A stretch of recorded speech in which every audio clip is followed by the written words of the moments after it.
الحمد لله على إحسانه والشكر له على توفيقه وامتنانه. أشهد أن لا إله إلا الله تعظيما لشأنه، وأشهد أن محمدا عبده ورسوله الداعي إلى رضوانه، صلى الله عليه وعلى آله وأصحابه ومن اهتدى بهداه واقتفى أثره واستنى بسنته إلى يوم الدين، ثم أما بعد. Alhamdulillah, kita masih dipertemukan oleh Allah Subhanahu wa taala dalam keadaan sehat walafiat. Semoga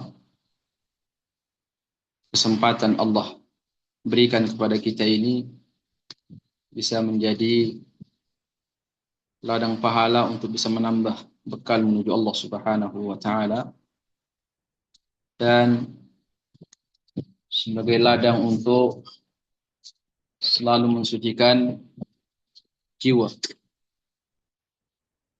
Alhamdulillah, kita sudah sampai ke ini, sudah pertengahan kitab ya. Sudah pertengahan, ini tinggal setengahnya lagi kita selesai. Baik, kita lanjutkan. Kemarin kita terhenti pada firman Allah Subhanahu wa taala yang dibawakan oleh Imam Ibn Taimiyah rahimahullah, surah Al-Maidah ayat 54. Sawfa ya'tillahu biqaumin yuhibbuhum wa yuhibbunahu, adillatin 'alal mu'minina a'izzatin 'alal kafirin. Jadi di sini Ibn Taimiyah masih membahas terkait dengan kecintaan seorang hamba kepada Rabb-nya. Itu akan menghantarkan dia untuk mencintai semua apa yang dicintai oleh Allah dan oleh Rasul-Nya, dan menjauhi semua yang dilarang oleh keduanya. Maka beliau melanjutkan dengan ayat di dalam surah Al-Imran ayat 31. Allah Subhanahu wa taala berfirman, ini ayat yang kemarin kita bahas terakhir ya. Walihada qala ta'ala qul in kuntum tuhibbunallaha fattabi'uni yuhibbukumullah. Qul, katakanlah wahai Muhammad, in kuntum, jika kalian tuhibbunallaha, mengaku mencintai Allah, maka syaratnya agar Allah juga mencintai kalian, fattabi'uni, maka ikutilah aku, yuhibbukumullah, maka Allah akan mencintai kalian. Yang terpenting itu adalah bagaimana kita dicintai oleh Allah Subhanahu wa taala. Beliau mengatakan fa innar rasula ya'mur bima yuhibbullahu wa yanha amma yubghidhuhullah. Karena sesungguhnya Rasulullah itu memerintahkan kepada umatnya untuk melakukan apa yang dicintai oleh Allah. Tidak mungkin Nabi SAW memerintahkan sesuatu, perbuatan, atau keyakinan, atau ucapan yang Allah tidak cinta dengan perkara itu semua. Karena itu sebuah pengkhianatan ya. Dan kita tahu bahwa semua para rasul amanah, amin. Bagaimana Nabi SAW menyebutkan dalam hadisnya, ma min nabiy min al-anbiya qabli illa kana haqqan alayhi ay yadulla ummatahu ala khairi ma ya'lamuhu lahum wa yunziruhum syarra ma ya'lamuhu lahum. Tidak ada seorang nabi yang diutus oleh Allah sebelum saya kecuali kewajiban bagi dia untuk menyampaikan kepada umatnya seluruh apa yang dicintai oleh Allah, dan menyampaikan kepada umatnya seluruh apa yang dibenci oleh Allah. Jadi itu sudah tugas para nabi. Maka kita yakin, kata beliau, fa innar rasula ya'mur bima yuhibbullah. Karena sungguhnya kenapa kita harus mengikuti Rasulullah? Karena Rasulullah pasti memerintahkan apa yang dicintai oleh Allah. Dan juga sebaliknya, wa yanha amma yubghidhullah. Dan Nabi itu melarang sesuatu yang dibenci oleh Allah. Kemudian saat Nabi berbuat, yaf'al ma yuhibbuhullah, Nabi juga melakukan apa yang dicintai oleh Allah. wa yukhbir bima yuhibbullahu tasdiqa bihi. Dan Nabi itu memberikan informasi atau berita yang dimana berita itu Allah cinta kepada kita untuk membenarkan berita itu. Jadi Allah senang melihat seorang hamba membenarkan berita yang dibawa oleh Nabi Shallallahu Alaihi Wasallam. Nah, ini juga poin penting bagi kita semua, bahwa tidak semua berita itu dicintai oleh Allah. Tidak semua cerita itu dicintai oleh Allah. Tidak semua kisah dicintai oleh Allah. Maka saat kita memberitakan sesuatu, maka beritakanlah sesuatu yang di mana orang yang membenarkannya itu Allah senang. Ya, Allah cinta orang yang membenarkan berita tersebut. Berarti sesuatu yang tidak diberitakan oleh Nabi Shallallahu Alaihi Wasallam, maka itu sesuatu yang belum tentu dicintai oleh Allah Subhanahu wa Ta'ala. Penting bagi kita untuk mengetahui cara beramal, ya, cara beramal di agama kita ini. Itu cara beramalnya ada 3 bagian. Jadi ada ilmu yang kita dapatkan di dalam Al-Quran itu. Cara pengamalannya bukan dengan lisan, juga bukan dengan amalan zahir. Tapi pengamalannya itu dengan apa? At-tasdiq, membenarkan. Dan itu konsekuensi syahadah, yaitu kesaksian, kita bersaksi bahwa Nabi Muhammad sebagai utusan Allah. Salah satu syaratnya adalah at-tasdiqu fima akhbar, yaitu kita membenarkan dengan pembenaran yang jazim, yang pasti, ya tidak ada keraguan sedikit pun, membenarkan seluruh yang diberitakan oleh Nabi Muhammad sallallahu alaihi wasallam. Jadi cara mengamalkan, ada sebagian ilmu yang kita pelajari, cara pengamalannya itu bukan dengan lisan, bukan dengan amalan zahir, melainkan hanya dengan amalan hati, yaitu membenarkan. Yaitu membenarkan. Apa salah satunya? Kisah. Ya, kisah-kisah yang diceritakan oleh Allah tentang Adam, tentang Musa.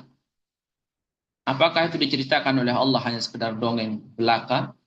Tidak, di balik itu Allah merintahkan kita untuk membenarkan. Saat kita membenarkan kisah tersebut, kita beramal. Beramal dengan hati kita. Yaitu amalan hati. Nah, hari kiamat nanti akan dikumpulkan seluruh amalan kita ya dari 3 bagian ini. Yaitu amalan lisan, amalan zahir, sama amalan dan hati. Itulah yang disebut oleh Ibnu Taimiyah rahimahullah, wa yukhbir bima yuhibbullah tasdiqa bihi. Jadi Nabi itu memberitakan sesuatu yang dimana Allah cinta, ya, senang apabila seorang hamba saat mendengar berita yang dibawa Muhammad itu dia membenarkannya. Kayak sami'na wa ata'na itu penting. Sami'na wa ata'na. Kata beliau, faman kana muhibban lillahi lazima an yattabi'ar rasula fa yusaddiquhu fima akhbar.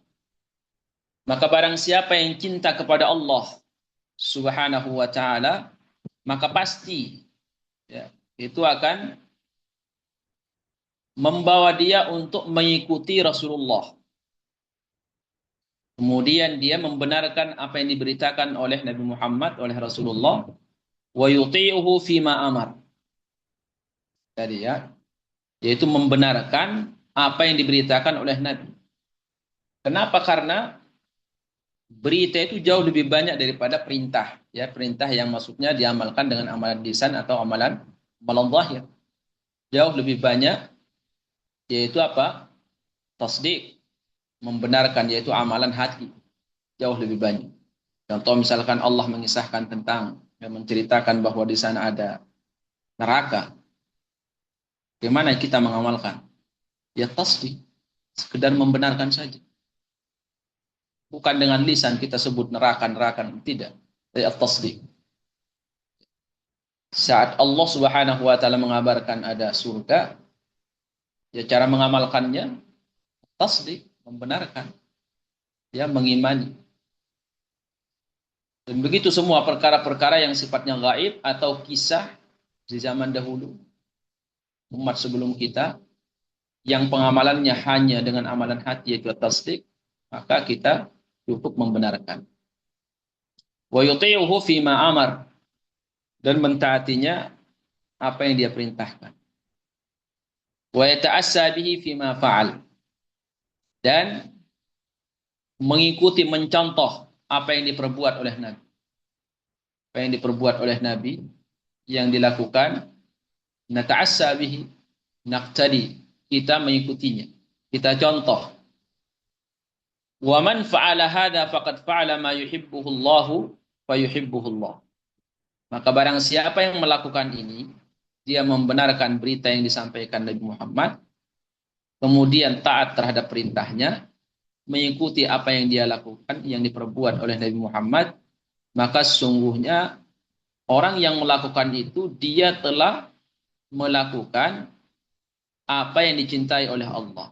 Sehingga kalau dia sudah melakukan apa yang dicintai Allah, fayuhibbullah, Allah akan mencintai dia. Ya, jadi ada syaratnya untuk mendapatkan cinta Allah Subhanahu wa taala. Karena kita tidak tahu apa saja yang dicintai oleh Allah kecuali lewat para rasul. Ya, lewat rasul, lewat nabi.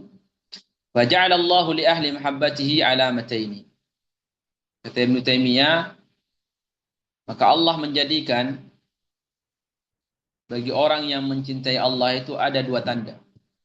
Semoga Allah mudahkan tanda ini terwujud pada diri kita semua dengan maksimal. Ya, jelas tandanya, bukan buram. Ya, bukan remeng-remeng, tidak jelas. Karena ada orang yang tanda cintanya kepada Allah itu tidak jelas. Maksudnya apa itu buram, ya, tidak jelas. Semoga dua alamat ini benar-benar nampak pada diri seorang muslim terkhusus kita ini. Yaitu dua tanda yang Allah jadikan sebagai tanda bagi orang yang dia cintai. Apa itu yang pertama? Ittiba'ir Rasul. Tanda yang pertama pada seorang muslim itu, tanda yang pertama bagi seorang muslim dicintai dia oleh Allah itu tandanya adalah ittiba'ur Rasul. Banyak perbuatan yang dia lakukan itu benar-benar ada contohnya dari Nabi Sallallahu Alaihi Wasallam. Atau apa yang dia perbuat itu diperintahkan oleh Nabi. Atau ada dalilnya. Nah, ini ittiba. Jadi semoga semua perbuatan kita atau syarat yang pertamanya, tanda pertamanya terwujud pada diri kita dari yang terkecil sampai besar. Yang kedua, wal jihadi fi sabilihi. Allah jadikan tanda kedua seseorang dicintai oleh Allah Subhanahu wa taala yaitu al jihad. Dia selalu berjuang di jalan Allah. Di sini akan dijelaskan oleh Ibnu Taimiyah kalimat jihad yang dia maksud. Supaya kita paham bahwa jihad di sini yang dia maksud bukan berarti semata-mata memerangi orang kafir dengan pedang. Maka beliau menjelaskan wadzalika li'anna al-jihad haqiqatuhu al-ijtihad fi husuli ma yuhibbuhu Allah min al-iman wal 'amal as-salih. Karena sesungguhnya kata Ibnu Taimiyah, jihad itu adalah al-ijtihad, bersungguh-sungguh untuk mendapatkan. Yaitu bersungguh-sungguh untuk mendapatkan atau melakukan atau mendapatkan juga sama. Seluruh apa yang dicintai oleh Allah Subhanahu wa taala dari perkara iman, amal saleh. Iman, amal saleh. Di seorang muslim itu tanda yang kedua dia dicintai oleh Allah, ada kesungguhan pada dirinya. Ada kesungguhan pada dirinya untuk apa? Untuk selalu mendapatkan keimanan dan amalan saleh. Ada usaha pada dirinya, bersungguh-sungguh. Dia maksimalkan seluruh apa yang dia punya untuk meraih amalan saleh tersebut atau iman tersebut. Kemudian wa min dab'i ma yubghidhu Allahu minal kufri wal fusuqi wal isyan. Dan dia bersungguh-sungguh untuk menghindar untuk menghindari segala sesuatu, segala sesuatu, sifatnya umum, segala sesuatu yang dicintai, yang dibenci oleh Allah, mulai dari kekufuran, kefasikan, ya, dan isyan dan semua perbuatan maksiat. Jadi tanda yang kedua itu bagi orang yang dicintai oleh Allah, yang ada di pikirannya, yang ada di pikiran dia itu, pikirannya itu selalu disibukkan. Yang pertama apa? Memikirkan apakah semua perbuatan dia, kemudian amalan lisan dia, apakah sudah sesuai dengan yang dicontohkan oleh Nabi. Kemudian amalan zahirnya, keyakinan yang dia yakini, amalan hatinya, apakah benar-benar ada dalilnya, yaitu ittiba yang pertama. Kemudian yang kedua, ketika dia sudah tahu dalil, dia sudah tahu dalilnya, maka dia ada usaha, ya dia maksimal berusaha untuk apa? Untuk mengamalkan apa yang belum pernah dia amalkan. Dari ilmu yang dia pelajari, dia berusaha untuk mengamalkan. Dan dia selalu berusaha untuk menghindar segala sesuatu perbuatan yang mendatangkan kemurkaan Allah dari seluruh macam kemaksiatan. Dan Allah Subhanahu wa taala itu Maha tahu, ya. Tahu seberapa maksimal kita untuk menghindari sesuatu yang dibenci oleh Allah dan seberapa maksimal kita untuk melakukan apa yang dicintai oleh Allah Subhanahu wa taala. Allah mengatakan balil insanu ala nafsihi basira, dan manusia itu paling tahu tentang dirinya. Apakah dia maksimal atau tidak, itu hanya dia yang tahu dengan Allah Subhanahu wa taala. Nah, itu dua tanda kata Ibnu Taimiyah rahimahullah. Selalu ittiba, kemudian ada usaha. Selalu yang menyibukkan pikiran dia, ada dosa yang belum pernah dia tinggal, belum bisa dia tinggalkan, dia kepikiran. Siap pikiran. Kapan saya bisa taubat? Kapan saya bisa taubat? Dia berusaha untuk meninggalkan maksiat dengan segala cara yang bisa dia lakukan. Bukan dibiarkan, bukan menunggu. Ya. Jadi kita jangan menunggu taubat, pintu taubat dari Allah Subhanahu wa taala. Tapi harus memunculkan, harus ada usaha untuk meninggalkan maksiat tersebut. Jadi jangan menunggu. Jangan kembalikan kepada masalah takdir. Ya, sekalipun hasilnya takdir. Jadi jangan ditunggu kapan Allah ngasih taubat kepada kita. Tapi tampakkan, kita harus memperlihatkan kepada Allah bahwa kita sudah maksimal untuk berusaha meninggalkan seluruh perbuatan maksiat yang kita tahu. Jangan sampai Allah melihat pada diri kita tidak ada kesungguhan. Jangan sampai Allah melihat pada diri kita tidak ada kesungguhan, sekalipun lisan kita mengatakan saya sudah maksimal, sementara Allah tahu kita belum maksimal. Waliyadzubillah. Wa kunu ma'as sadiqin. Kata Allah, selalulah kalian berteman dengan orang-orang yang jujur di dalam beragama kepada Allah Subhanahu wa taala. Kemudian Ibnu Taimiyah melanjutkan, waqad qala ta'ala, qul in kana aba'ukum wa abna'ukum. Katakanlah wahai Muhammad kepada orang-orang beriman, in kana aba'ukum, jika bapak-bapak kalian, wa abna'ukum, dan anak-anak kalian, wa ikhwanukum, dan saudara-saudara kalian, wa azwajukum, dan pasangan-pasangan kalian, istri atau suami, wa ashiratukum, dan semua keluarga kalian, ahabba ilaikum minallahi wa rasulihi wa jihadin fi sabilihi, lebih kalian cintai semua ini, ya. Lanjutannya, wa amwalun taraftumuha, atau harta yang kalian dapatkan, wa masakin tardawnaha, dan tempat tinggal yang kalian senangi, wa amwalun taraftumuha wa tijaratan, kemudian usaha, ya, usaha kalian yang lebih kalian cintai, tempat tinggal kalian lebih kalian cintai daripada Allah dan Rasulnya, fatarabbasu, maka tunggulah, kata Allah, jika anak kalian, istri kalian, bapak kalian, saudara-saudara kalian, dan seluruh keluarga kalian, dan tempat tinggal kalian, harta yang kalian kumpulkan, usaha yang kalian bangun, ya, lebih kalian cintai daripada Allah dan Rasulnya, dan lebih kalian cintai daripada berjuang atau bersungguh-sungguh ya untuk mendapatkan amalan soleh, Allah tahu itu. Jika memang itu yang lebih kalian cintai, kata Allah, fatarabbasu, maka tunggulah, kata Allah, hatta ya'ti Allahu bi amri, sampai Allah datangkan keputusan dari dirinya. Wallahu la yahdil qaumal fasiqin, dan Allah tidak akan memberi petunjuk kepada kaum yang fasik. Allah tidak memberi petunjuk kepada kaum yang fasik. Kata Ibnu Taimiyah rahimahullah, saya dengar apa yang difahami oleh Ibnu Taimiyah dari ayat tersebut. Ini surah Taubah ya, 24. Watawa'ada man kana ahluhu wa maluhu ahabbu ilaihi minallahi wa rasulihi wal jihadi fi sabilihi bihadzal wa'id. Allah mengancam. Allah mengancam. Orang yang lebih cinta kepada keluarganya, hartanya, daripada Allah dan Rasulnya, dan daripada bersungguh-sungguh untuk apa, berjuang di jalan Allah. Itu tadi yang disebutkan oleh beliau, berjuang, bersungguh-sungguh untuk mendapatkan amalan saleh. Bihadzal wa'id. Itu apa? Diancam oleh Allah dengan ancaman ini. La yahdil qaumal fasiqin. Allah tidak memberi petunjuk kepada orang-orang fasik.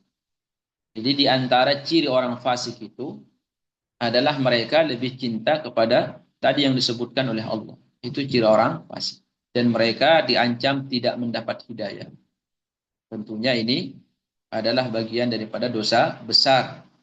Karena kaedahnya dosa besar yang mungkin antum semua juga sering mendengar, yaitu ada ancaman. Apapun itu ancamannya dari Allah dan Rasul. Bal qad thabata anhu fi sahih. Bahkan ya, terdapat hadis yang sahih dari Nabi sallallahu alaihi wasallam. Kata Rasulullah, beliau mengatakan, walladzi nafsi biyadi. Demi Allah atau demi yang jiwaku ada di tanganmu.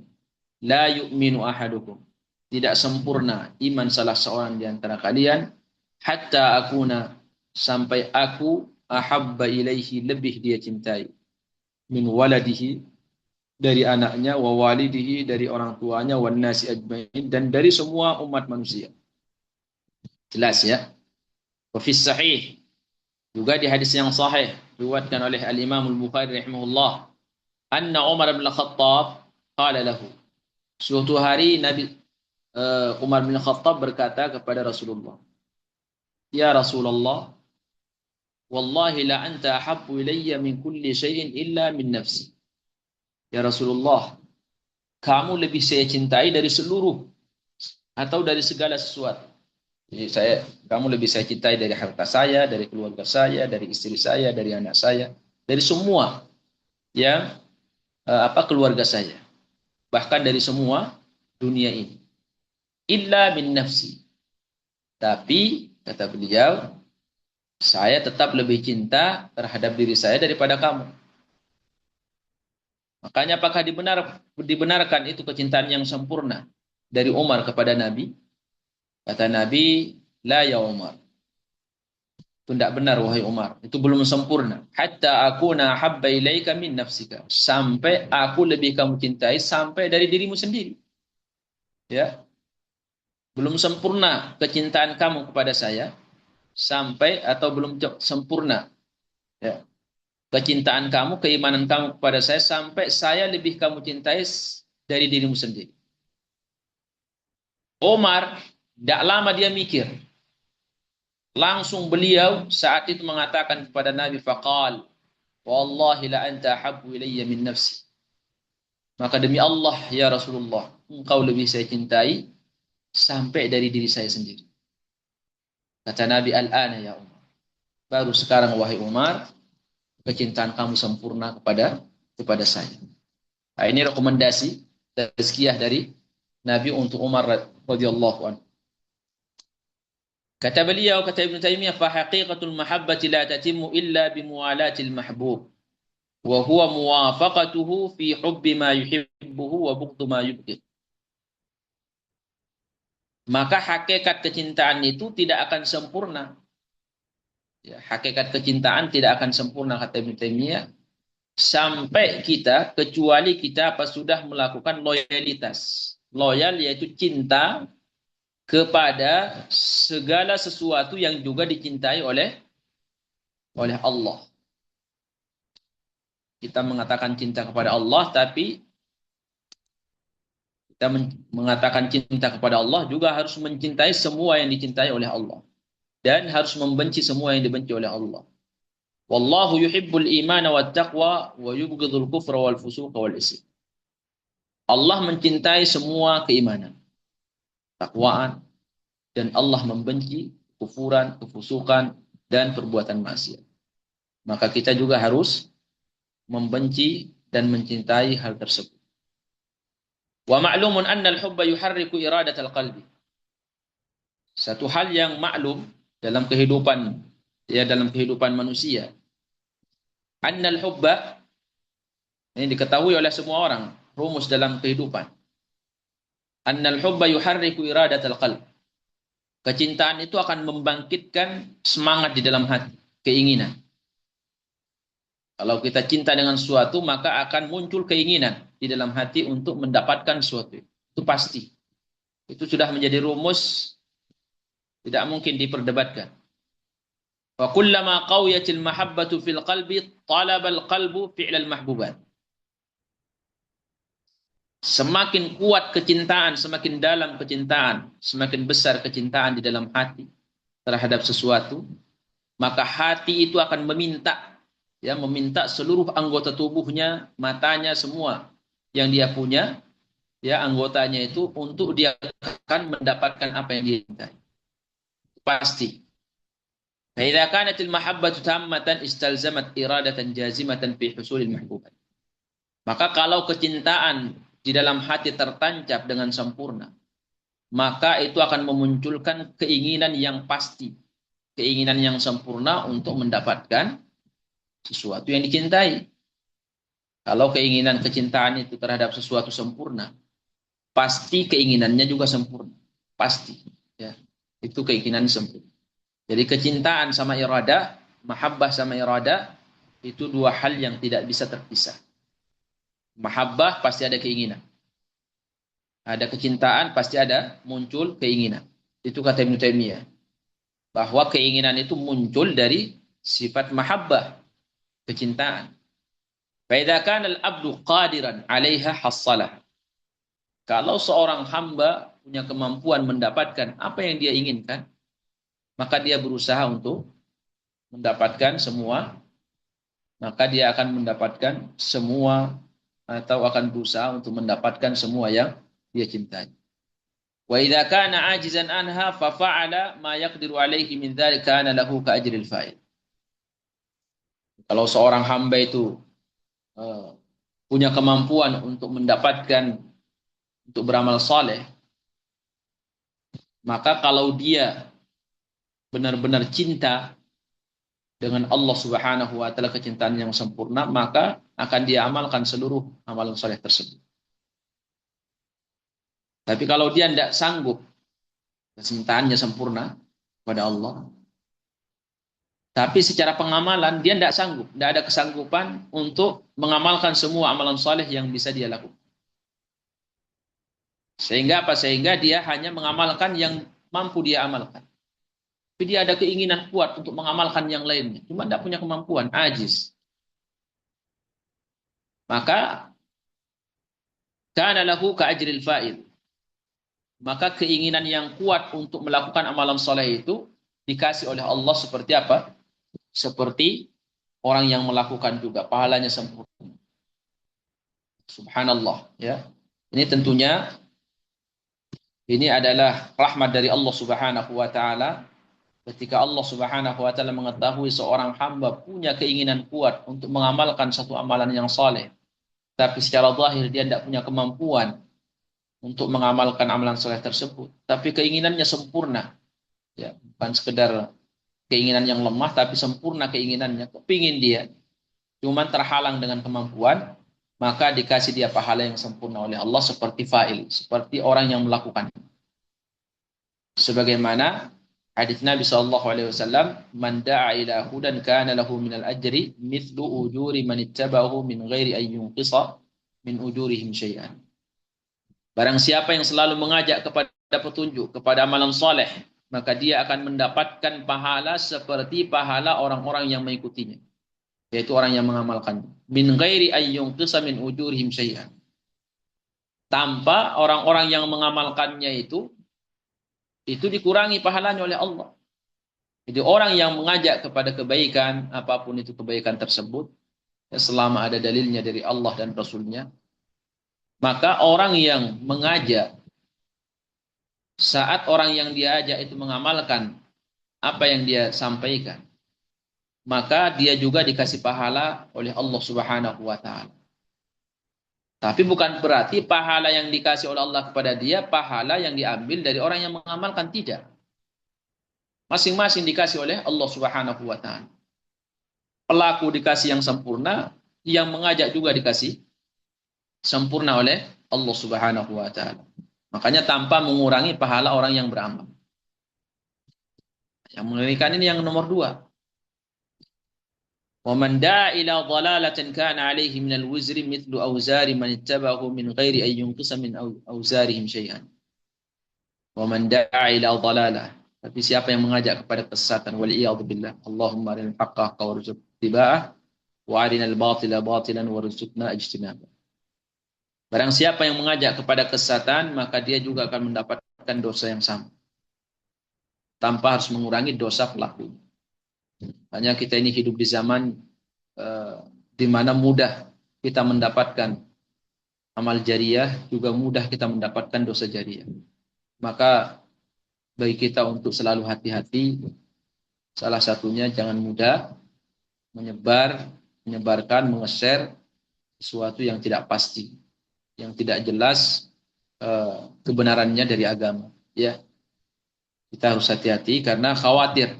Ya, sekalipun niat kita baik, sekalipun yang kita share itu adalah sebuah hadis, kalau hadis itu contoh misalkan hadis dhaif, hadis lemah, maka itu pahalanya besar dosanya.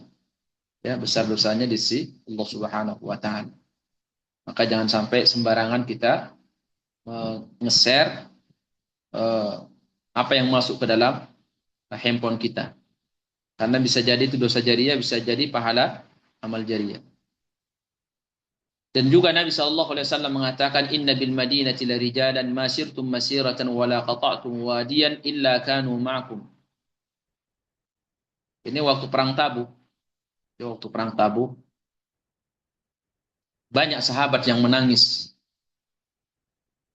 Banyak sahabat yang menangis karena tidak mendapatkan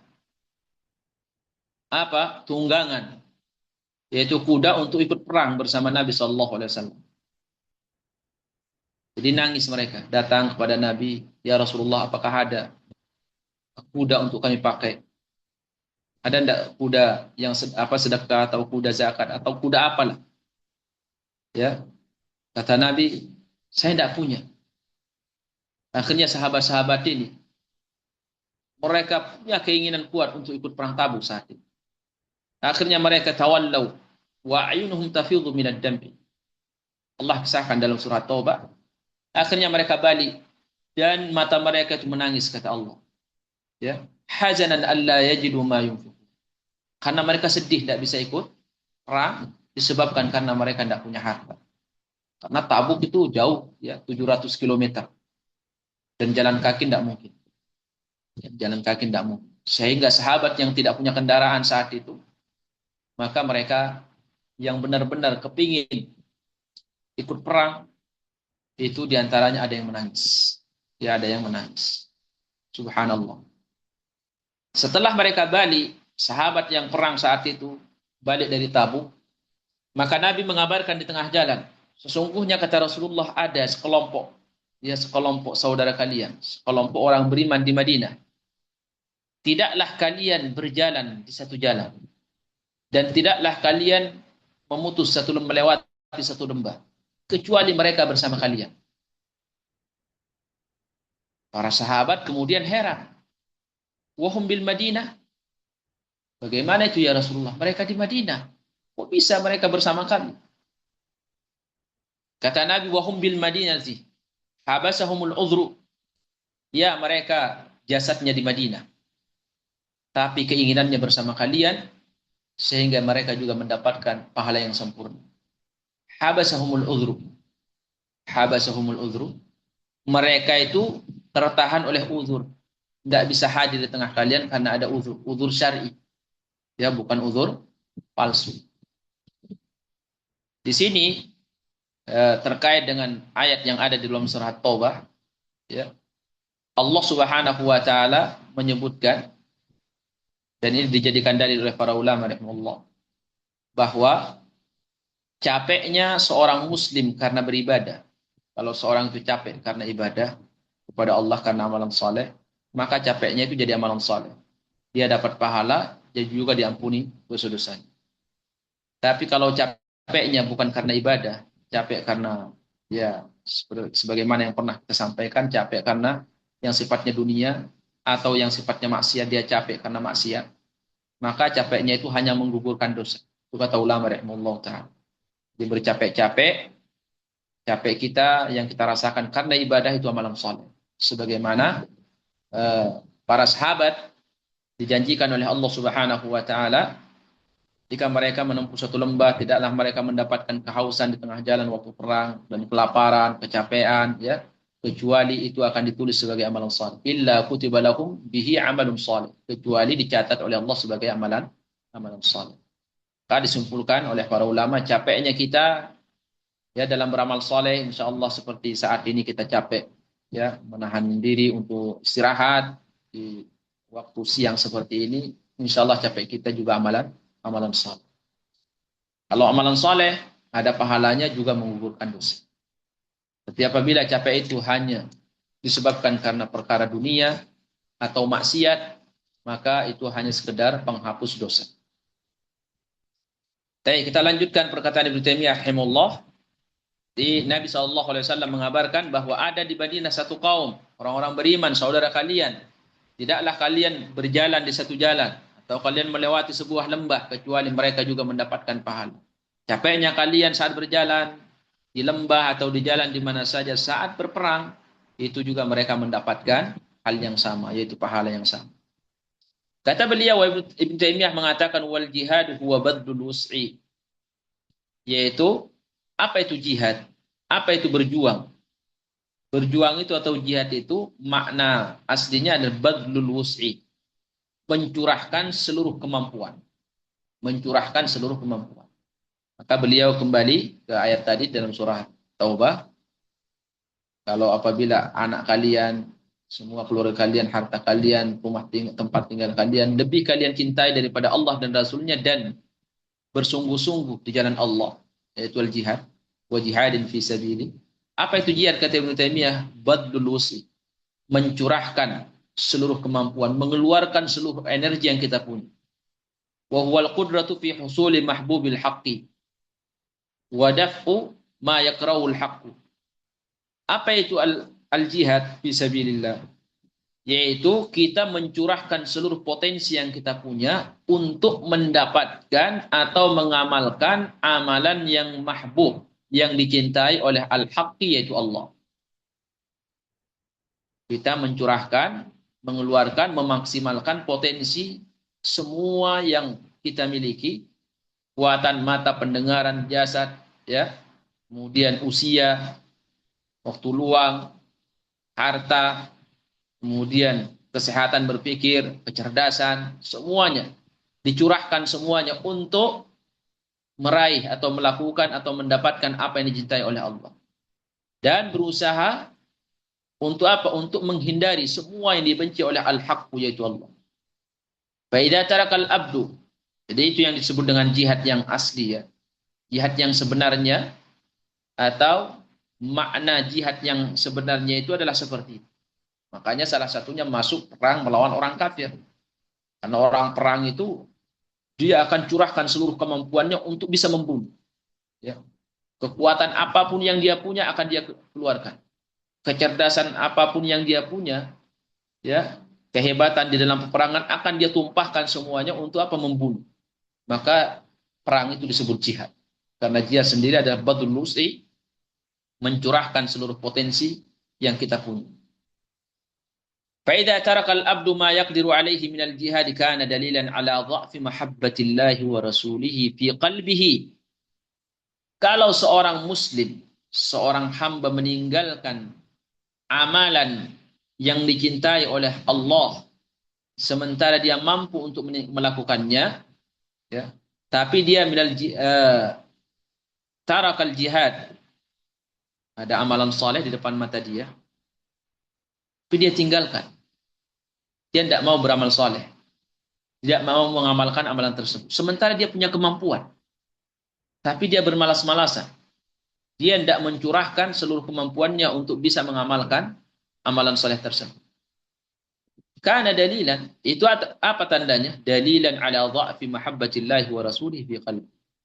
Itu sebagai tanda atau bukti nyata bahwa kecintaan dia kepada Allah di dalam hatinya, kecintaan dia kepada Allah dan Rasulnya di dalam hatinya itu dhaif, lemah. Ya, karena sekali lagi kita ini kuat untuk beramal saleh, itu adalah kekuatan hati, kekuatan amalan saleh yang sebelumnya yang kita bangun. Dan kekuatan amalan saleh ini bukan sekedar kekuatan yang kita dapatkan di dunia untuk mengamalkan amalan saleh yang lain. Sampai pada hari kiamat, Nabi SAW mengabarkan ketika orang-orang beriman diizinkan oleh Allah untuk meniti sirat. Ada yang seperti jalannya seperti kilat, ada yang seperti seekor burung yang terbang, ada yang seperti orang yang menunggang kuda yang cepat, ada orang yang berjalan lari dengan cepat. Kata Nabi SAW, hatta ta'jaz a'malu. Sampai pada akhirnya lemahlah ya amalan seorang hamba.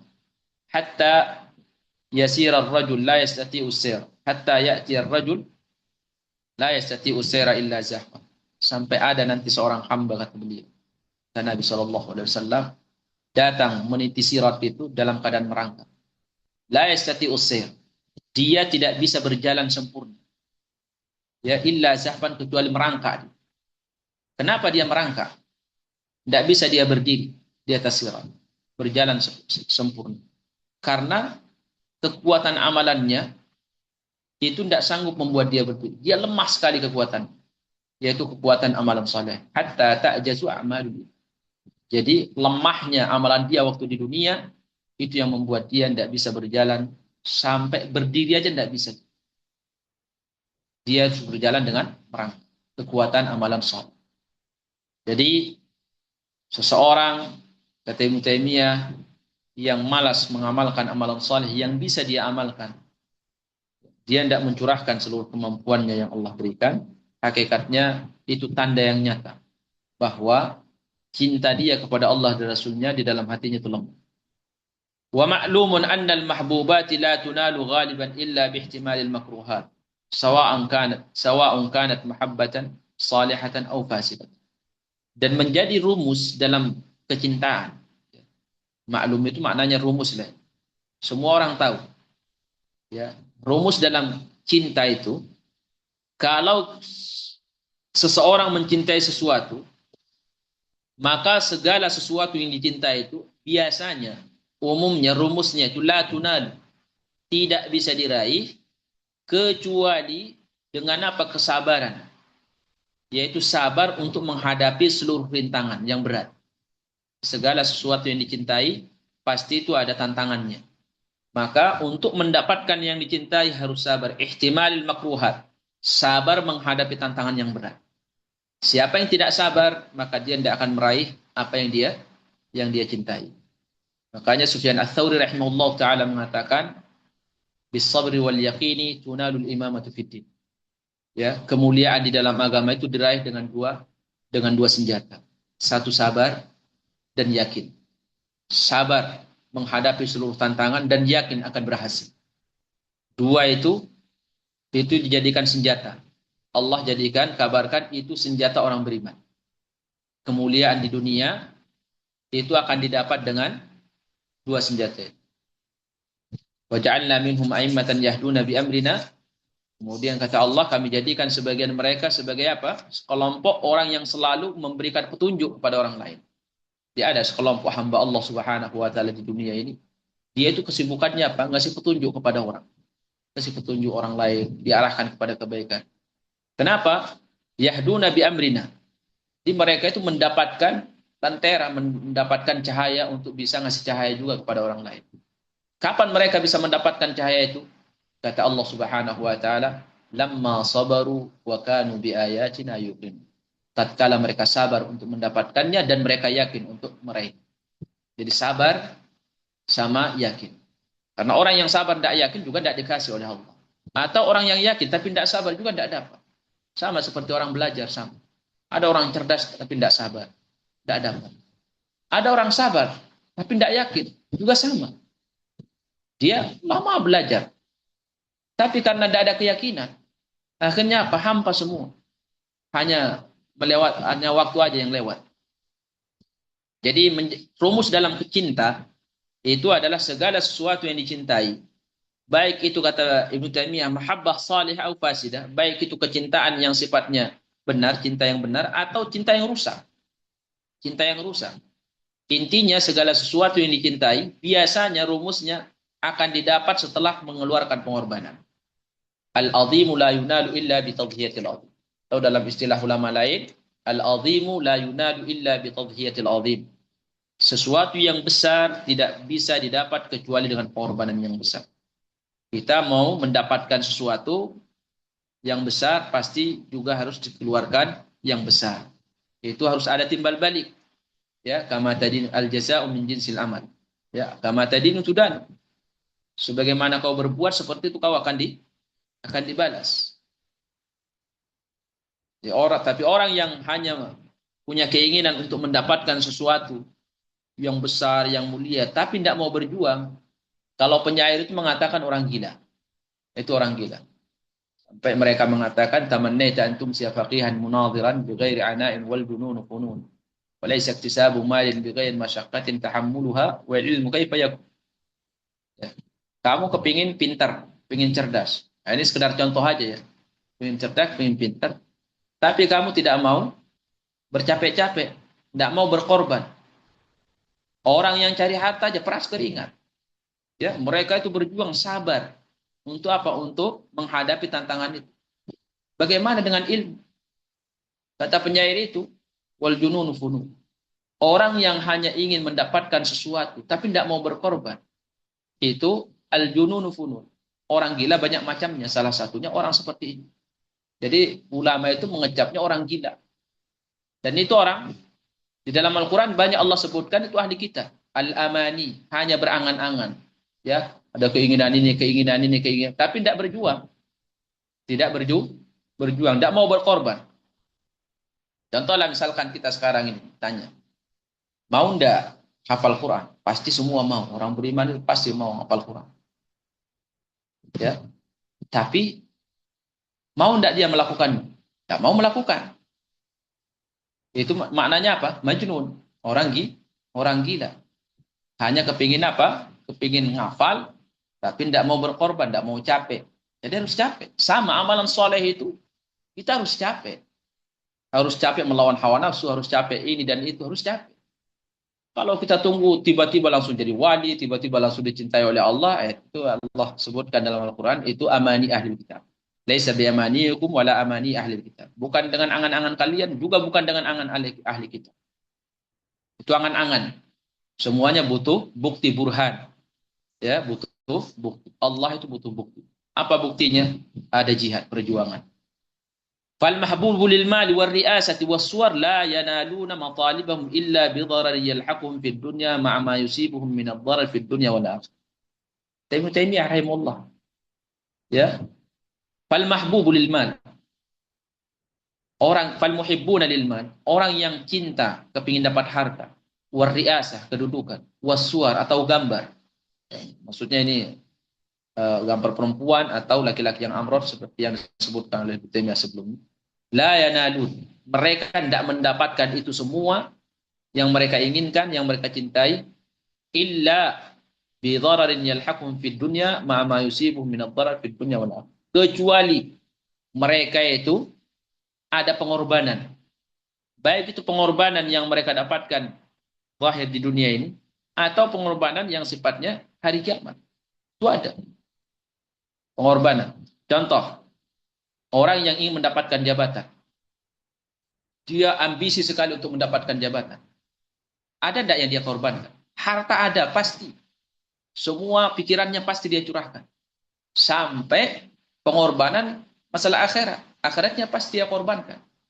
Ya, hanya untuk mendapatkan apa yang dia cintai. Ini kecintaan terhadap dunia ya. Itu dunia dia korbankan, sampai akhiratnya dia korbankan. Dia lalaikan semuanya. Dia curang, dia bohong, nipu, pokoknya melakukan seluruh apa yang membuat dia berhasil mendapatkan apa yang dia ingin. Maka itulah yang disebutkan oleh Ibnu Taimiyah, ma'ama yusibuhum min ad-dharar fid dunya wal akhirah. Jadi dunia dia korbankan, akhirat dia korbankan. Untuk apa? Mendapat harta atau riasa. Harta, ya. Orang berjuang untuk mengeluarkan harta yang banyak untuk mendapatkan apa? Harta yang lebih banyak. Dia berkorban. Semakin banyak pengeluarannya, semakin banyak yang dia harap. Kemudian pengorbanan secara akhirat. Apa pengorbanannya secara akhirat? Yaitu agamanya yang hilang. Banyak orang yang orang yang kepingin rakus sama harta, akan dia abaikan sholatnya, akan dia abaikan agamanya, yang halal yang haram itu sudah bagi dia nyatu, jadi melebur jadi satu. Tidak tahu lagi mana yang halal yang haram. Yang penting saya dapat harta. Ibnu Taimiyah rahimahullah taala ingin menyimpulkan kepada kita, ini rumus cinta. Orang kalau sudah cinta, ya ini cinta masalah dunia saja, itu harus berkorban. Ada yang dia korbankan, dunia dia korban, sampai akhiratnya pun dia korbankan. Hanya untuk mendapatkan kecintaan terhadap dunia tadi. Nah, bagaimana kita sebagai seorang muslim punya keinginan, kecintaan untuk menjadi orang saleh, untuk mengamalkan amalan saleh, tapi tidak mau berjuang.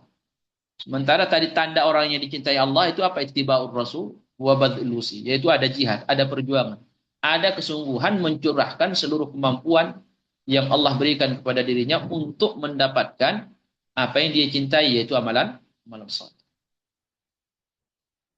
Fal muhibbu lillahi wa rasulihi idza lam yahtamil ma yara dzur ra'yi min al muhibbin li ghairi Allah mimma yahtamiluna fi husul mahbubihim dalla dzalika ala dha'fi mahabbatihim lillah idza kana ma yaslukuhu ulaika huwa at-tariq alladhi yushiru bihi al-aql.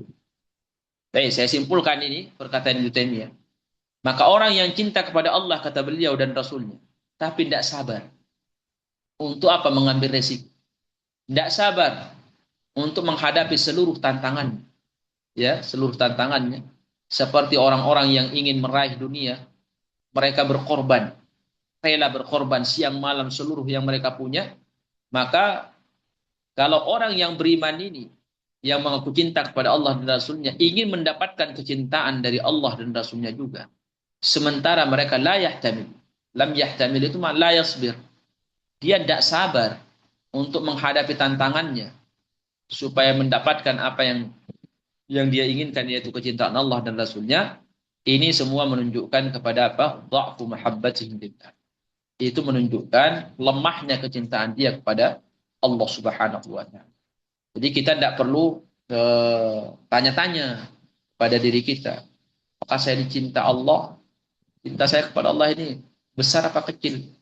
Tidak perlu tanya. Karena amalan hati itu susah untuk dijelaskan. Tapi amalan hati itu hanya bisa dibuktikan. Ya, kita bisa mengetahuinya dari pembuktian. Dari pembuktian. Karena terkadang kita juga tidak tahu menakar ini. Menakar apakah cinta kita kepada Islam ini besar atau kecil. Ya, mungkin kita merasa besar tapi kok malas beramal. Atau mungkin kita juga merasa kecil, tapi kok semangat beramal. Nah, itu. Ada orang merasa, kok cinta saya sama agama ini kok kurang. Tapi dia semangat beramal. Sementara dia merasa cinta dia sama agama ini kecil. Ketahuilah bahwa sungguhnya itu tanda bahwa kecintaan dia itu besar. Nah, sebaliknya, orang yang merasa cintanya kepada agama, kepada Allah dan Rasulnya besar, sementara amalannya itu kok malas-malasan, itu tidak perlu ditanya, jawabannya ada pada pembuktiannya. Ya, amalannya, kecintaannya kepada Allah itu pasti lemah. Jadi itu sudah jawabannya. Dia sendiri sudah bisa menjawab. Baik. Wa minal ma'lumi anna al-mu'min ashaddu hubban lillah.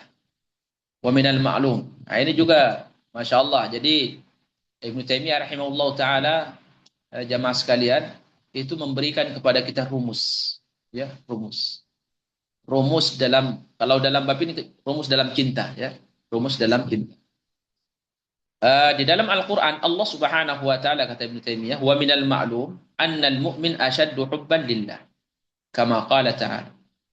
Ya, sudah menjadi hal yang lumrah bahwa orang beriman itu lebih cinta kepada Allah dari siapa? Dari orang kafir. Kalau kita tanya orang kafir, cinta tidak mereka sama Allah? Cinta mereka. Mereka mengatakan cinta. Tapi kalau kita tanya, mana lebih besar cinta mereka kepada Allah daripada cinta kita kepada Allah orang beriman?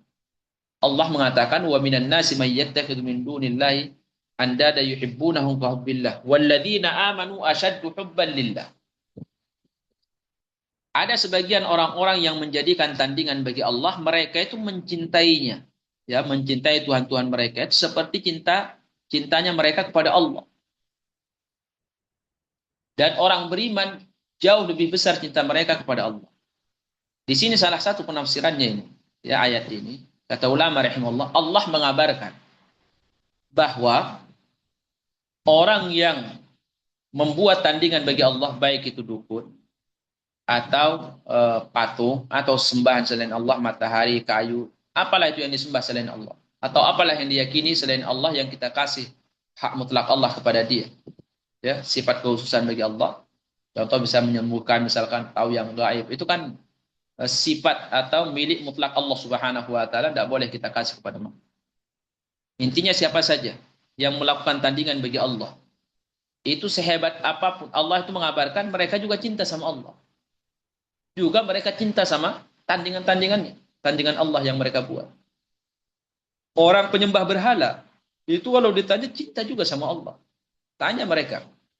Mereka yang menyembah patung, menyembah matahari, menyembah apa saja yang mereka sembah selain Allah Subhanahu wa taala. Saat ditanya, mereka ada kecintaan kepada Allah. Salah satu penafsirannya, orang musyrik itu juga senang sama Allah, cinta sama Allah Subhanahu wa taala. Mahabbah. Mereka juga punya kecintaan. Tapi Allah Subhanahu wa taala mengabarkan secinta-cintanya mereka kepada Allah, sekalipun kecintaan mereka itu tidak akan mendatangkan kecintaan Allah pada mereka. Kenapa? Karena mereka melakukan kesyirikan. Secinta-cintanya orang kafir, orang musyrik kepada Allah Subhanahu wa taala, kalaulah itu ada, dan itu memang dikabarkan oleh Allah ada, mereka juga mencintai Allah, kecintaan orang beriman jauh lebih besar. Bagaimana kecintaan orang beriman jauh lebih besar? Karena cinta itu sama seperti seperti benda, sama seperti benda, ya, sesuatu yang satu. Sesuatu kalau dikasih, contoh misalkan ada uang 100.000, kita kasih ke satu orang, maka orang itu mendapatkan nominal 100.000. Kemudian ada lagi uang 100.000, kita kasih untuk 2 orang, maka 200 itu akan terbagi, ya, kepada 2 orang itu jadinya 50-50. Tidak mungkin satu orang mendapatkan 100.000, sementara 100 ini untuk 2 orang, untuk mereka berdua. Nah, begitulah cinta. Cinta itu, ya, kalau sudah dibagi, maka dia akan mengecil. Itu pasti itu. Tapi kalau cinta itu belum dibagi, maka dia akan sempurna. Nah, orang-orang musyrik, orang yang menyembah selain Allah Subhanahu wa taala, itu terbagi, terpecah cinta mereka. Sehingga yang dikasih kepada Allah hanya sekian persen. Kenapa? Kemana sebagian persennya kalau tidak sempurna bagi Allah? Mereka kasih ke sesembahan mereka. Orang beriman, kecintaannya itu diberikan sepenuhnya kepada Allah Subhanahu wa taala. Sehingga apa? Sehingga Allah mengatakan walladzina amanu asyaddu hubban lillah. Orang beriman jauh lebih cinta kepada Allah daripada orang yang musyrik. Kenapa? Jawabannya karena orang musyrik cintanya sudah terbagi, orang beriman cintanya diberikan seutuhnya, sepenuhnya, sempurna kepada Allah Subhanahu wa taala. Nah, kecintaan seperti inilah yang akan membangkitkan semangat hati untuk melahirkan jihad, bersungguh-sungguh mengamalkan apa yang dicintai oleh Allah Subhanahu wa taala. Baik, ini waktunya sudah habis. kita komitmen dengan waktu insya Allah. Eh, kita memohon kepada Allah Subhanahu wa taala semoga ini bisa selesai sempurna sampai selesai khatam sehingga kita punya khazanah ilmiah, punya bekal atau punya wawasan ilmu yang luas yang dirangkum dalam satu kitab yang dikarang oleh ulama besar yaitu Ibnu Taimiyah rahimahullah taala, dan kita memohon kepada Allah dimudahkan kita untuk memahaminya, untuk mengamalkannya. Baik, karena waktunya sudah habis, sebagaimana biasa, sisa waktu kita gunakan untuk tanya jawab. Barakallahu fikum. Seutuhnya saya kembalikan ke Abu Arkan. Tafadhal Abu Arkan. Baik,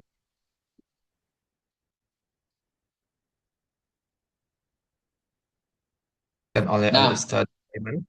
Semoga menjadi ilmu yang bermanfaat bagi kita semua, dapat dipahami, diamalkan, serta didakwahkan. Semoga Allah Ta'ala memberikan hidayah dan taufik pada kita semua. Allahumma amin. Baik, selanjutnya kita masuk ke sesi tanya jawab. Kepada jemaah yang ingin bertanya, dipersilakan unmute mikrofonnya.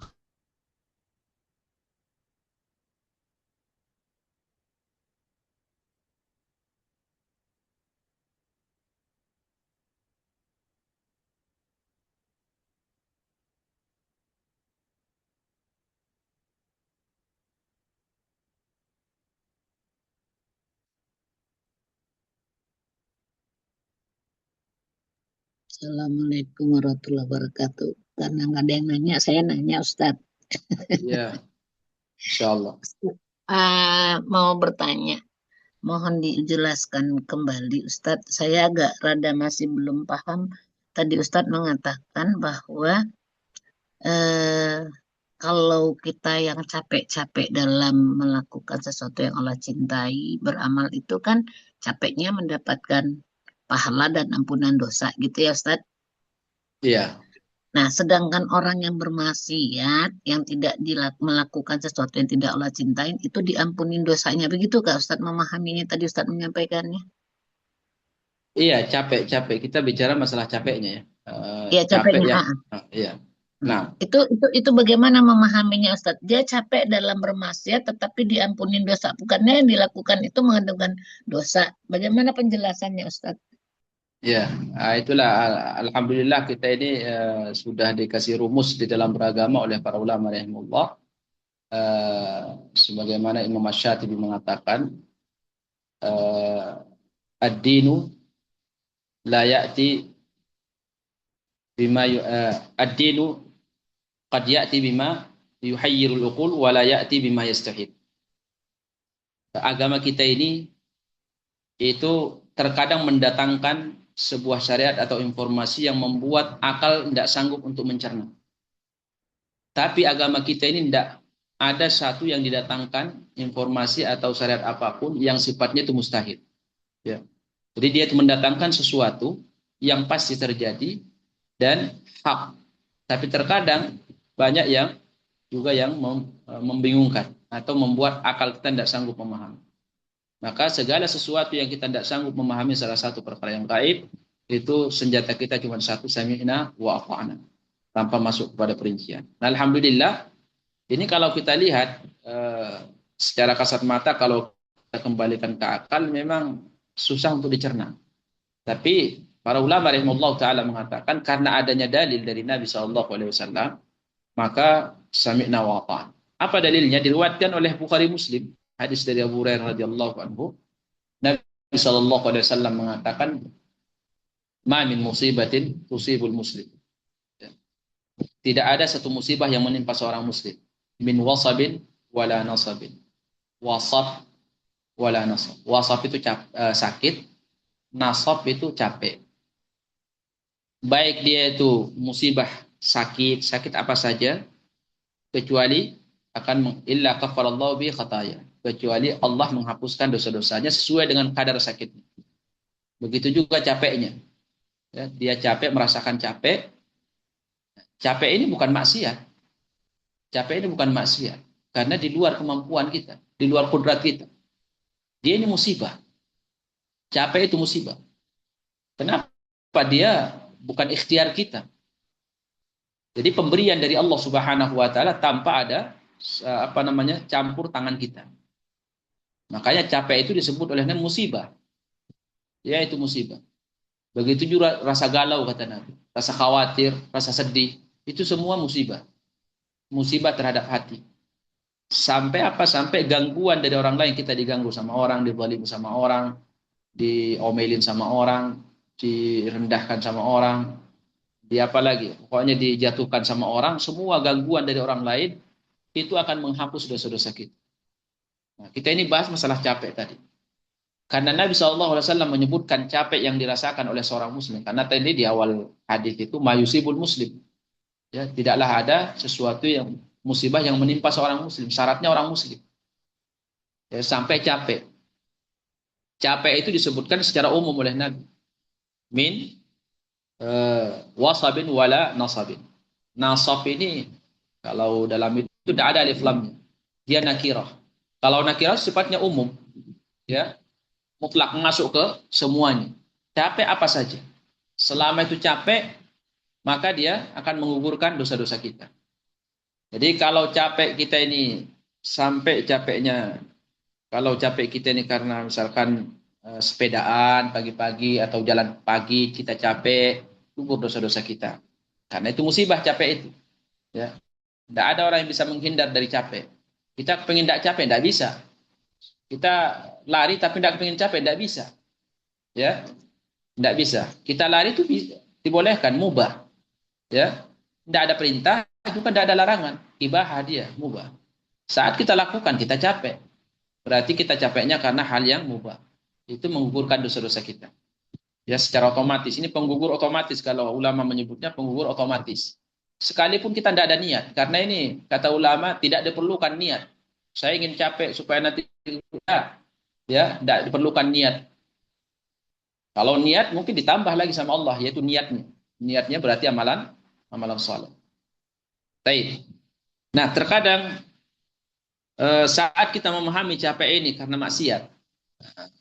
Kalau karena ibadah itu jelas. Itu kata ulama, selain penggugur dosa ditambah lagi yaitu amalan saleh, dia pahala.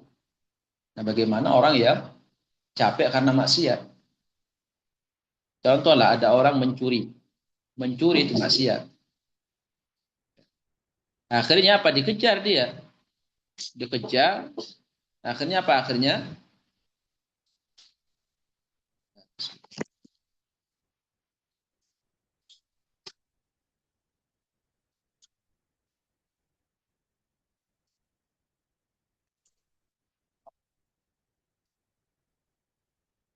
orang mencuri.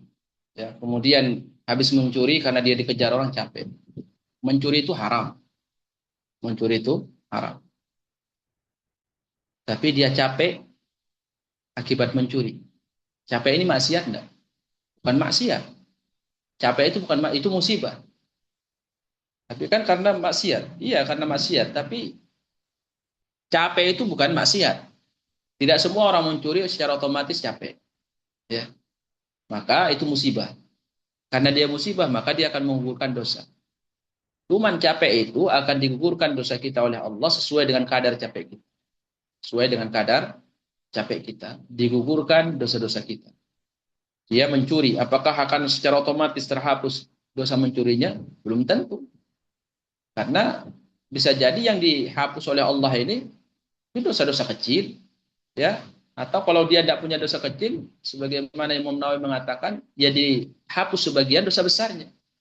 Tapi tidak secara otomatis dosa besarnya semuanya habis. Dihapus, tidak. Intinya itu dia penghapus. Dia penghapus dosa. Jadi tidak dibutuhkan apa? Tidak dibutuhkan niat. Ya, itu penghapus otomatis. Allah menyebutkan di dalam Al-Quran, وَمَنْ يَعْمَلْ سُوءًا يُجْزَ بِهِ. وَمَنْ يَعْمَلْ سُوءًا يُجْزَ بِهِ. Siapa yang melakukan maksiat, pasti dibalas Allah. Nah, salah satu bentuk pembalasan itu adalah diberikannya kita musibah oleh Allah Subhanahu wa taala seperti capek. Jadi seluruh perbuatan maksiat yang belum diampuni oleh Allah pasti itu akan dibalas oleh Allah. Balasan itu macam-macam. Ya, di dunia ini salah satunya dengan capek. Maka kita dibikin sakit oleh Allah. Salah satunya itu apa? Bisa jadi sakit ini ujian, bisa jadi salah satunya karena kita berbuat maksiat. Kenapa kita dibikin sakit oleh Allah? Karena Allah sayang kepada kita. Agar dosa kita ini dihapus sebagiannya oleh Allah sesuai dengan tinggi dan beratnya, tinggi dan rendahnya sakit yang kita rasakan. Semakin besar sakit yang kita rasakan, semakin besar dosa kita yang akan dihapus oleh Allah. Kemudian dibikin kita sedih oleh Allah Subhanahu wa taala. Sebagai apa? Bentuk kasih sayang Allah. Agar apa? Dosa-dosa kita yang kita lakukan belum sempat kita taubat dan belum terhapus dengan amalan saleh, itu dihapus oleh Allah dengan sedih kita. Ada kekhawatiran, kita khawatir dengan masa depan. Apapun bentuk kekhawatiran, khawatir akan terjadi bencana, khawatir misalkan operasi gagal, khawatir ini dan itu. Seluruh kekhawatiran, kekhawatiran di masa depan itu akan menghapus dosa kita. Dan itu semua rahmat dari Allah Subhanahu wa taala agar apa seorang hamba, orang muslim itu dosanya itu sudah dihapus sebagian oleh Allah Subhanahu wa taala. Dihapus sebagian. Kalau belum terhapus semuanya sampai dia wafat, nanti dihapus lagi oleh Allah dengan apa? Diadab di dalam kubur. Ya, diadab, itu adab bagian penghapus. Karena itu Allah sudah berjanji, "Wa man ya'mal su'an yujza bih." Siapa yang melakukan maksiat sekecil apapun akan dibalas sama Allah. Ya. Maka balasan itu sebagai salah satunya apa? Itu penghapus. Orang diadab di dalam kubur karena dosanya, itu penghapus. Karena mau dihapus dia oleh Allah. Maka sampai nanti hari kiamat, yang tersisa itu adalah dosa-dosa yang belum terhapus. Dosa yang sudah dihapus di dalam kuburnya, itu nanti tidak akan lagi diadab pada hari kiamat. Karena sudah bagian rangkaian daripada penghapusan dosa. Adab dalam kubur, disiksa dalam kubur. Ya. Kemudian nanti hari kiamat, itu apa? Diadab lagi. Diadab apa? Dengan api neraka. Dibersihkan. Maka Ibnu Qayyim mengatakan penghapus terakhir itu api neraka. Makanya kita sebelum kita dihapus dengan api neraka, ya hapus diri sendiri. Hapus diri sendiri dengan taubat, amalan saleh, bertaubat kepada Allah Subhanahu wa taala. Nah, orang kafir itu dihapus oleh Allah mereka dosa-dosanya, tapi tidak habis-habis. Kenapa? Karena dosa mereka terlalu besar. Neraka pun tidak bisa menghapus dosa mereka, sehingga mereka kekal di dalam neraka. Khalidina fiha, kekal selamanya. Wal iyadu billah. Nah, seperti itu ya. Barakallahu fikum, Allahu a'lam bishawab. Nah, Masya Allah, Ustadz, sesak dada saya. Artinya gini loh Ustadz, ternyata berarti kaedahnya. Ini kan yang tadi Ustadz menyampaikan bahwa yang akal tidak bisa menerima. Artinya di sini yang berperan adalah iman, samina wa ta'na gitu ya Ustadz. betul. Nah, Oke, jadi berarti saya membahasakannya gini, Masya Allah ya, rahmat Allah tuh luar biasa luasnya. luar biasa. Sampai yang seperti itu. Nah, satu lagi hikmah yang diambil adalah terkait dengan kodok dan kodor, berarti musibah itu sesuatu rahmat ya Ustadz. Harus dipahamin begitu ya. Iya, Ya, betul. Iya. artinya kita berharap musibah yang Allah berikan itu bentuk rahmat Allah yang kita pahamin secara akal dan nafsu tidak sesuai, tidak menyenangkan gitu kan Ustadz. Iya. Tetapi di sana kalau kita paham dengan nama sifatnya Allah Ta'ala dan kita tahu nanti, saya suka membahasakan gini, ini cara Allah Ta'ala ingin memasukkan hambanya ke dalam jannah, maka dibersihkan dulu di dunia gitu lah ya Ustadz, jangan sampai dicucinya. Artinya dimulai dengan proses dalam kubur, di dalamnya nanti padang mahsyar gitu kan, ada urutan-urutannya sampai nggak bersih terus gitu kan Ustadz, karena masuk ke dalam jannah itu adalah orang yang bersih dari dosa. Artinya memahamin ini nih, harusnya musibah itu memang disikapin dengan alhamdulillah ya Ustadz. Artinya tidak ada kesedihan, tidak ada lagi rasa marah dan kecewa, tetapi memang disikapin dengan rasa syukur kepada Allah karena ini rahmat Allah yang berbeda. Begitu ya Ustadz memahaminya, insya Allah. Iya, Masya Allah. Naam. Jazakallahu khairan. Ya, seperti itulah memahami musibah. Tingkatan yang paling tinggi itu adalah bersyukur saat mendapatkan musibah. Tapi karena orang itu jarang, dia langka, maka Allah minta yang terendah yaitu sabar. Sabar itu saat mendapatkan musibah, lisan tidak mengeluarkan kalimat kecuali yang diridhai Allah. tidak melakukan perbuatan yang menunjukkan kemurkaan atau tidak terima dengan takdir Allah, sekalipun hati bergejolak, tapi tetap sabar untuk menahan lisan. Nah, itu tingkat sabar, orang sudah dapat pahala dari musibah yang menimpanya. Ya.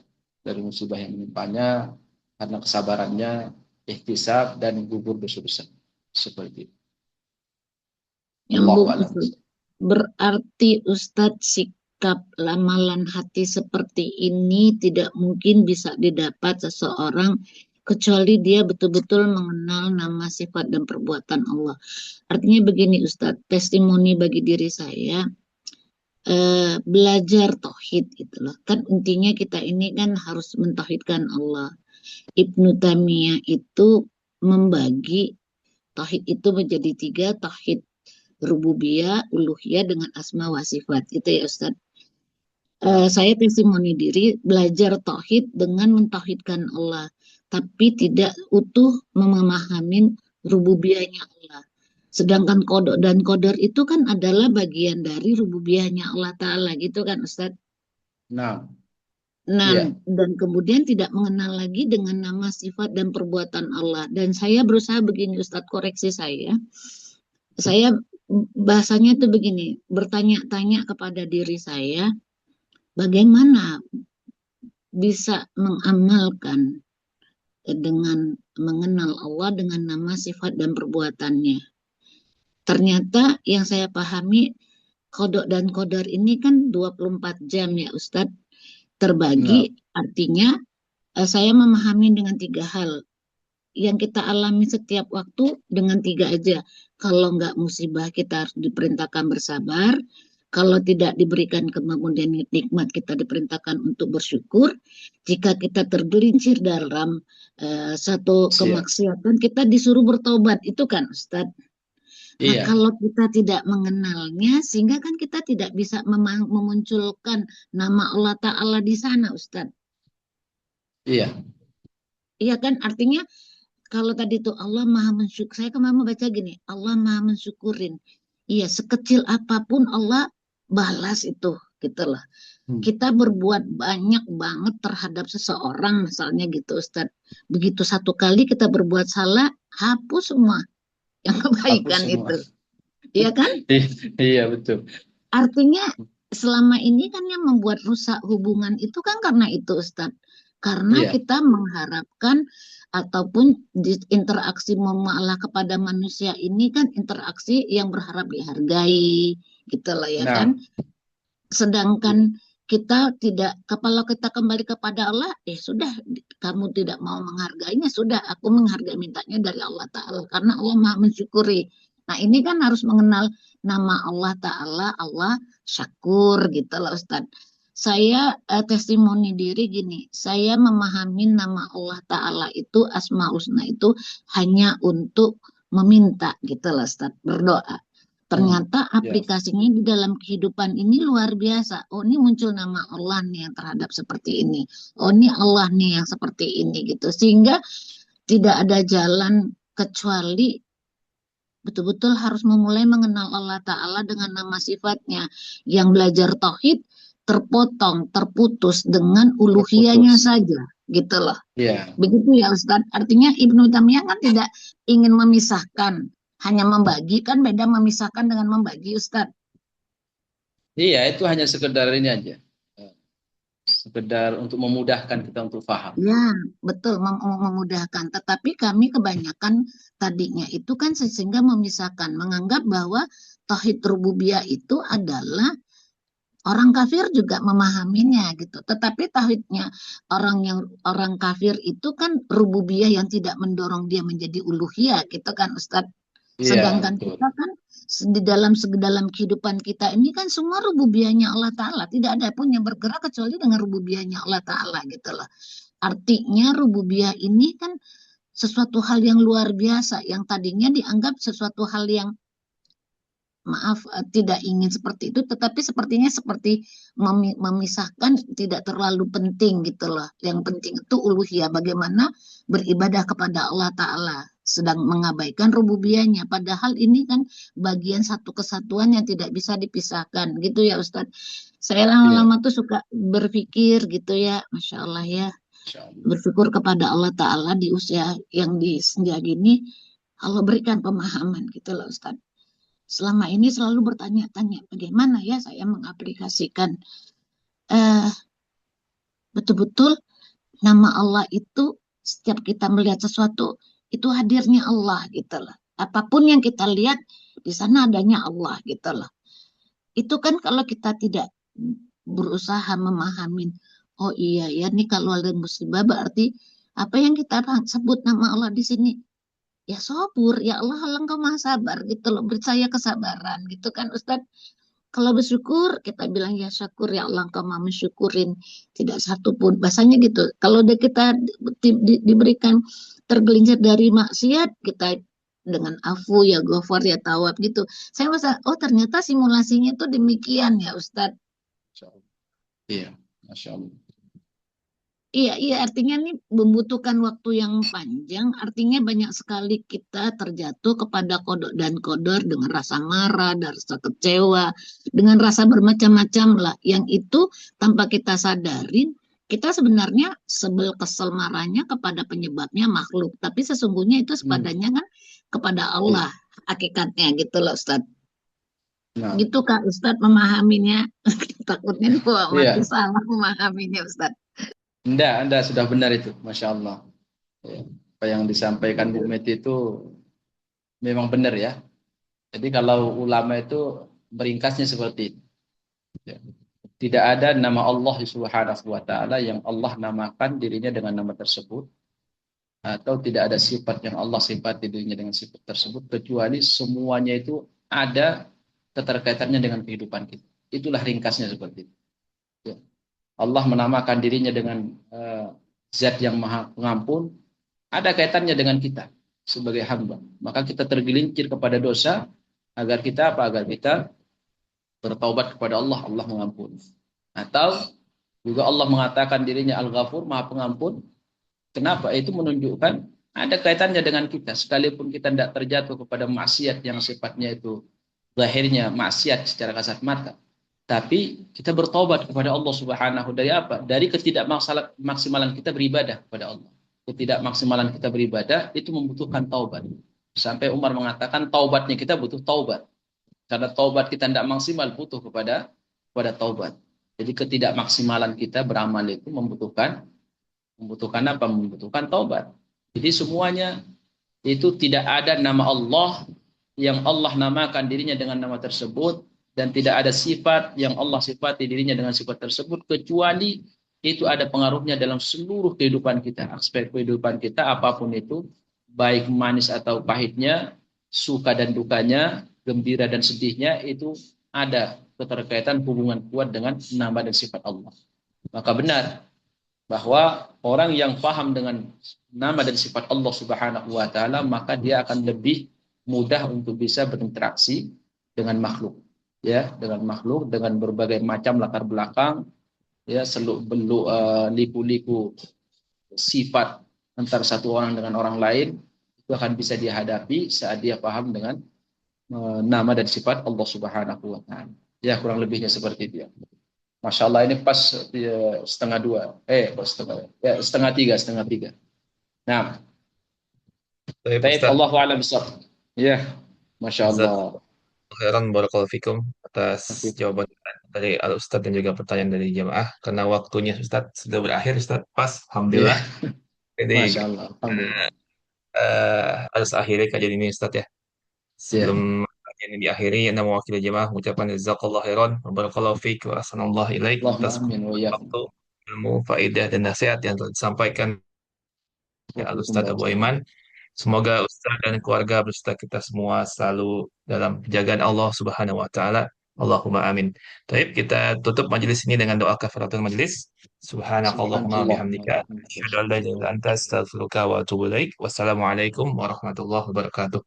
Waalaikumsalam warahmatullahi wabarakatuh. Jazakallah khair Ustaz dan Abu Wa Arka. iyyakum jazakumullah. Wa iyyakum. Jazakumullah khairan. Allahumma amin. Jazakallah khairan Ustaz.